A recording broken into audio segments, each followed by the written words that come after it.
Mais bien sûr que vous voulez savoir pourquoi votre enfant est en train d'exprimer une colère. Peut-être qu'il n'est pas très judicieux de lui demander ça maintenant, alors qu'il est en train de se rouler par terre, de crier, de pleurer. Il est dans son pic de colère, il n'a pas du tout accès aux fonctions supérieures de son cerveau, il peut pas se dire ah bah tiens, mon parent vient de me demander pourquoi je ressentais de la colère. Bah je vais souffler un peu et puis je vais lui répondre. Ce n'est pas possible. Déjà pour l'adulte que nous sommes, ce n'est pas possible. Alors pour un enfant qui a un cerveau immature et notamment cette partie du cerveau, le cortex préfrontal, qui est censé réguler les émotions, eh bien l'enfant ne peut tout simplement pas. Donc il est dans l'impulsivité, la colère a pris possession de son corps et il a besoin d'un adulte qui va garder son calme, qui va comprendre qu'il s'agit de la colère de l'enfant et pas de la colère de l'adulte, attention à la contagion émotionnelle, et ainsi pouvoir rester à proximité, pas trop près si l'enfant ne veut pas qu'on s'approche, lui parler doucement et avoir une posture ouverte. Si l'enfant a besoin d'un câlin ensuite, il pourra ainsi s'approcher et obtenir ce câlin. Il est important donc de garder l'enfant en sécurité, ça c'est une première chose, et surtout d'accompagner ce pic émotionnel qui va ensuite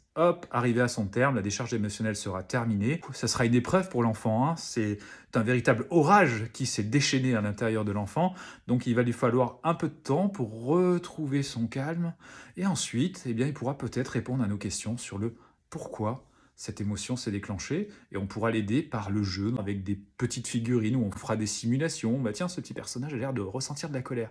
Et là, on se rendra compte que l'enfant est en train de raconter une histoire qui ressemble fortement à ce que lui-même a pu connaître, et on aura peut-être des clés pour savoir ce qui a pu déclencher la colère chez lui. Et dès qu'on sait ce qui a déclenché la colère, on peut imaginer des solutions pour éviter que cette situation ne se reproduise. Voilà pour cette information principale.